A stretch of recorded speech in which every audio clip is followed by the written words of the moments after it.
Ready na ba for 66 recos? Medyo madami-dami to, kaya ready na ba kayo? So, simulan ko na dito sa press on nails kasi nakikita nyo naman na paulit-ulit ito ang pinopost ko ngayon kasi nga adik na adik ako dito. Ito na lang actually yung natitirang press on nails ko. So, even ako, magre-restock ako nito agad-agad. Next naman is this one, yung Anua na PDRN Hyaluron. This one, ang lakas niya maka-refresh. And also, kapag naka-makeup ka, tapos feeling mo dry na yung skin mo, pwede mo itong gamitin. Or pwede siyang skin prep mo or sa night routine mo, pwede mo siyang i-add din. Next is this one mga sis. Very nice siya sa weather ng Philippines. As in, kaya niya yung pagka-humid dito sa Pilipinas, yung mga pagkalapot serye, kayang-kaya niya talaga. Bongga yung oil control nito. And pag nakahalo siya sa natural oil ko, lalong gumaganda yung lapat niya sa skin. Ewan ko, amazables to. Sa una lang parang kala mo powder na powder siya. Pero pag naset mo siya ng setting spray, tapos nahaluan na siya ng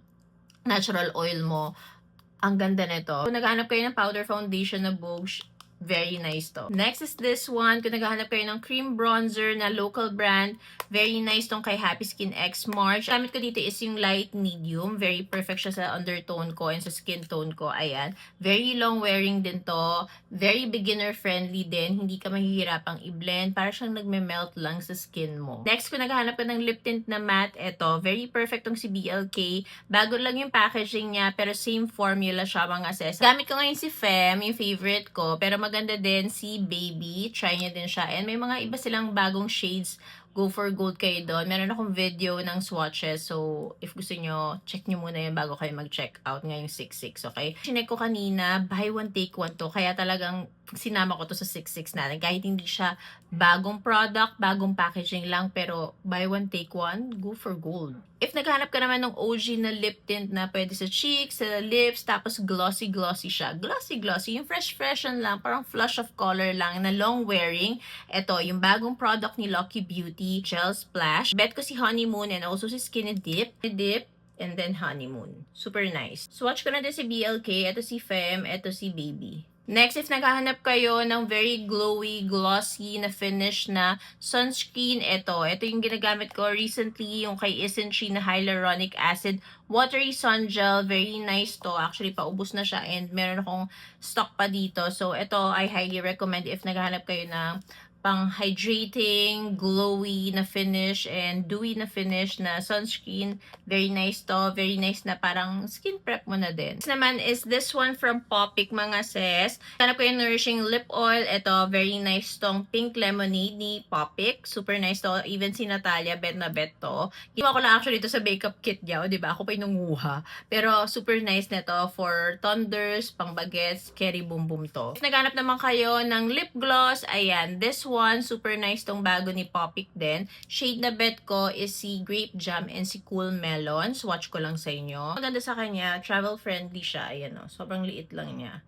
Pwede mo siyang lusot-lusot lang sa bag mo and hindi siya nagli-leak. Grape Jam, eto si Cool Melon. Next, since nasa lip product tayo, ayan, si Get Ready With Me, yung lip couture nila. Alam nyo na yan, sobrang bongga. Hindi dahil kasama ako sa campaign, pero ang ganda talaga niya kung lip bullet yung target mo ngayon. Very perfect to kasi yung packaging pa lang niya, sobrang nice and shala niya. And alam mo yung refillable siya.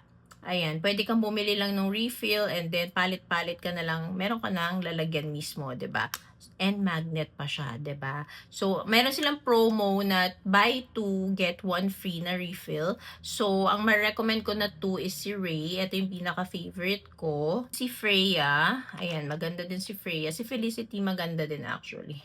Daming maganda. Ayan, ito si Freya. Pag dalawa binili mo, si Ray and then si Freya, tapos, pwede si Felicity, yung pang third mo. Since naka-get ready with me na tayo, mga sis, si Cleo, kay Natalia din na sa bag niya. So, hindi ko makuha ngayon. But yun, super perfect yung gloss na yun, yung power gloss na yun. I love the shade. I love yung finish niya. As in, nakaka-plump siya ng lips nang hindi masakit. Very hydrating and also moisturizing sa lips din. Then, this one, the Possibilities na palette. Super nice nito. Look at the design naman. And makaka-help pa tayo sa mga fur babies. So, go for gold kayo dito and also kay Cleo. Kasi ito, hindi to bago pero naka-sale siya ngayon. 200 pesos na lang siya. Ito, alam niyo naman, super love ko to eh. Kaya, parang feeling ko, baka madalas laging nasa recos ko siya. If gusto nyo din pala ng fresh na blush lang, go for gold kayo dito sa bagong product din ni Lucky Beauty.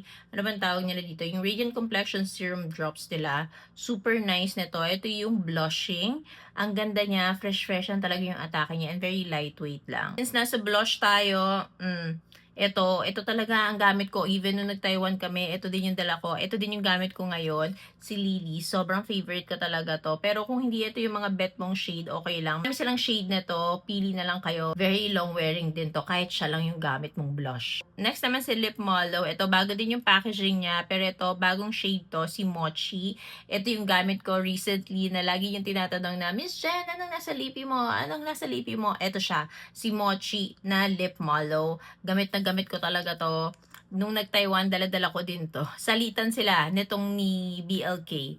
Ayan, this one. Ito si Mochi. Ang ganda niya eh. So, love this. Then, yung bagong base collection ni Vice ko, ito yung apat na love ko. And gamit ko talaga siya ngayon. Actually, ngayon, yung base ko, ito yung gamit ko. So, sa primer, ayan, ito yung 4D Fresh Start Hydrating Primer. Super duper nice nito. Para siyang Bobbi Brown na moisturizer. Ganun yung atake niya. I love this. Next naman is this one, yung 4D Sheer Fix Bake Complexion Powder. Shade ko dito is light neutral. Sobrang nice ito. Ginagamit ko siya as finishing powder. Gamit ko siya ngayon. I love this. Ang ganda niya. Very lightweight.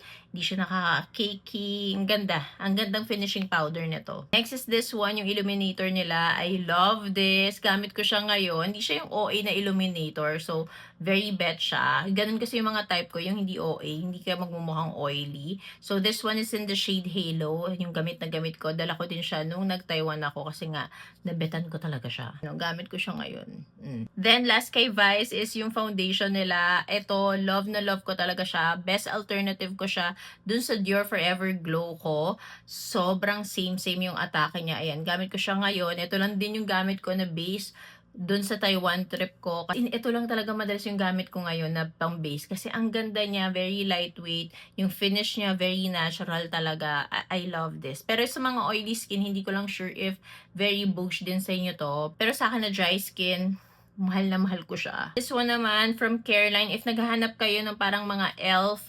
and also Milk na primer, ayan, get to siya. Si Power Grip Primer ni Careline. Same yung atake niya. This one nakaka-hold talaga siya ng makeup para mas mag-last yung makeup mo din. So, kung naghahanap ka ng mga grip primer, very nice to. Last but definitely not the least, mga makeup brushes, ang dami nila talaga. Start tayo kay Everbilena. Ito yung tatlong pinaka-bet na bet kong brush sa kanila. This one is, ano ba to? This one yung parang powder brush nila. Ayan, I super duper love this. Ang ganda niyang pang set. Ayan, pang highlight. Pang powder blush. Pwede din siya. This one is super nice. Ang ganda din ng handle. Next is this one. Ano bang tawag nila dito? Basta yan. Parang siyang concealer brush din or cream blush. Ayan. Pwede siya sa concealer. Pwede din siya sa cream blush. Pwede siyang pang contour sa ilong. Ayan. Super nice. Ayan. Kita niyo naman gamit na gamit din to mga sis. Pang concealer. I love this. Ayan. Kay Everbilena din to. Boosh. Ay, Happy Skin X March, pinaka-bet ko is this one. Ano naman tawag nila dito? This one is the Refined Angled Blush Brush. Super bet na bet. Para siyang yung Real Techniques, yung atake niya. And also yung BK brush ko. Ganyan. Super nice niya. Pwede din tong pang foundation. Very multi-use kaya nabetan ko. And look at the handle. Sobrang shala, diba? Next kay Colorette. Itong tatlo yung pinaka-nabetan ko talaga. Syempre yung concealer brush nila. Sorry kung madudumi yung mga brushes kasi gamit na gamit ko talaga sila at hindi pa sila nahuhugasan. Nakakaloka. Anyways, ayan. Ito pa yung dalawang bet ko. This one is their blush brush. Ayan. Itong blush brush nila, pwede din siya multi-use to, kaya very bet din. This one naman is their contour and bronzer. Same lang nung blush. Very multi-use din siya. Pwedeng pang foundation, blush, bronzer, contour. Kaya bet ko kasi multi-use and very malambot. Walang tusok. Next from Dala, pinaka-nabetan ko is this one, yung 101 Prep.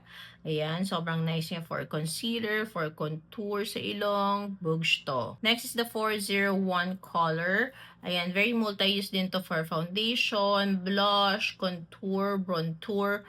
Pwede siya concealer, pwede din siya. Kaya naman, bet ko din siya. And last but definitely not the least, yung kay Tilo, bago nila to, ayan, super nice nitong kanilang concealer brush. Hindi ko pa napopost yung review ko dito or yung pag-try ko dito kasi inuna ko na tong 66. Pero, na-try ko na sila nung nag-Taiwan ako. So, ayan. Super love. And as usual, sobrang lambot pa rin niya. Ayan.